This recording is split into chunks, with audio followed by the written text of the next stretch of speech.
Hi and welcome to the second stage of the Tour de France. Today, the riders will have to work together in a team time trial in Les Essarts. The stage is 23 kilometers long and will reward the teams that are disciplined. My name is Dick Anderson, and as always, by my side, our expert commentator, Jim Jones. The first team setting off is Katusha. And Dick, what are your expectations for this team?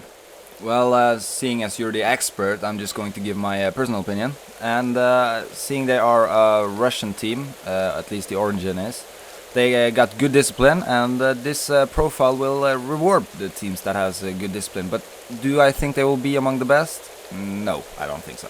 Yeah, but who are they riding for today?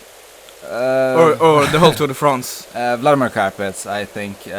Today I think they also are riding for Vladimir Karpets. If he gets a puncture, falls or anything, they will wait for him. And another question for you. You seems to be the expert today. Yeah. What do you think about Saxo Bank? Well, they are not so strong as they used to be, seeing as Cancellara went over to Leopard, but they got Richie Porte, Brian Van Borg, and of course Alberto Contador. I don't think Contador will lose that much time today, but I do think he will lose some time to Andy today. Okay, that are your expert feedbacks. Yeah, We're just going to leave the rest of the questions to our good friend Ruben. Here's the interview. Let's look a little bit further into this year's tour. Who do you think will be in the top places in the general classification? Well, that's not. Well, I just expected the same names as last year, but obviously there will be one or two surprises thrown in, like every year. I mean, last year you had Ryder Hesjedal. Yeah. Nobody expected, and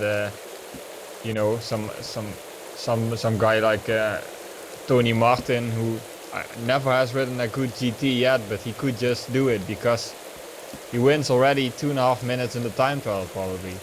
Yeah, To of most course. climbers, and if he just holds on, he might just make the top 10 as one of the, well, not biggest surprises, but still a slight surprise if you see his past GT results.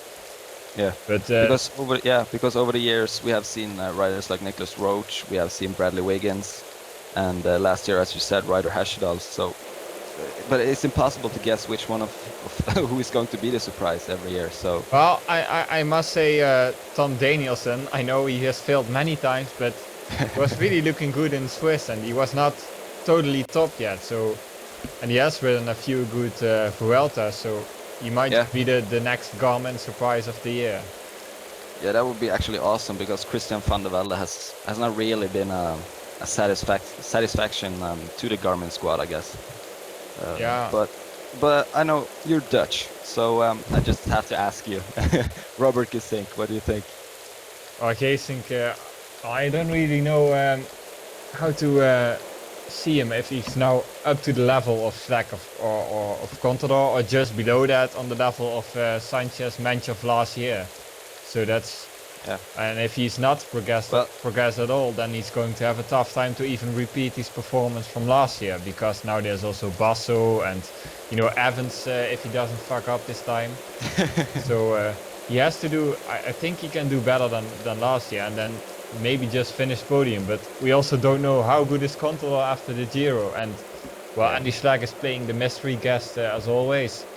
But I'm thinking he's going to be fine in the Tour. So I really don't think Gesink is up to the level of Schleck and Contador yet, because if I see last year how big the difference then was, and if I see again, how Contador plays with his opponents in the Giro. I mean, the level might be lower, but he just has something extra which Gesink doesn't have. I mean, he's a great tempo the X climber. factor. Gesink is more probably as some sort of a improved Basso, like a tempo climber, but slightly better, and also has an acceleration in the last K, because he did that plenty of times, but just not up to the level of Schleck and Contador yet, I think. But it's hard to tell, because he also has been a bit hiding himself in the Dauphiné. Yeah, a little bit anonymous. Yep. Well, that was the second part of our interview with Ruben. You will get the next part on tomorrow's stage. Now back to the race. You just saw that Leopard track with Cancellara in the front just set the new best time on the second time check. They are on a good schedule to win this stage. Yeah, definitely. And here we can see it's a garmin-cervelo.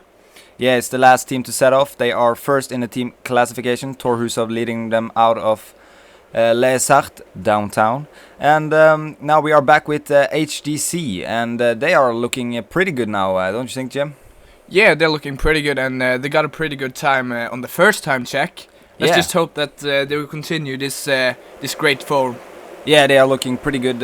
We actually before the stage thought that they would be one of the teams fighting in the top. And now we can see that Astana with Alexander Vinokurov is in the front and trying to get as best time as possible. They have now got 1 kilometer left to the finish line. And now we can see Team Sky with Edvald Bosenhagen in front. They're fighting against the clock, and I think they can manage a top 5. Yeah, they have been behind on most of the time checks so far. They only got a few meters left to the finish line. They are passing the 1 kilometer mark now. They got a good pace, don't you think, Jim? They are going pretty fast. They're going pretty fast, but they can do the top 5 if they put everything in it now, and it's going to be top 5. Top five. Fifth Five- place fifth- for Sky. Yes, 5th best time so far. Here comes HTC. They did pretty well in the start, but not so good on the second time check, and not the best time for HTC. They must be disappointed. But here comes Garmin. They have been good on all the stage so far. They are leading it out and into the finish line, and second best time. Oh my god, Leopard Trek just crushed everybody with Cancellara in front. Here we can see Cancellara, the top of the podium today. He showed really strength on this team time trial. Yeah, he just showed everybody why he's the world champion, and he's also being rewarded with the yellow jersey. That must be pleasant for him, but not so foreign either. He has almost in the last couple of years always had the yellow jersey on his shoulder. Yeah, and I think Edvald Bosenhagen is happy to still be in green. Yeah, and polka dot and as well. But it's Navadarkus from garmin-cervelo. That's the best youth rider so far. And of course, Leopard Trek is the best team. So thank you all for watching, and we hope that you tune back in for a sprint stage tomorrow. Arrivederci! Arrivederci!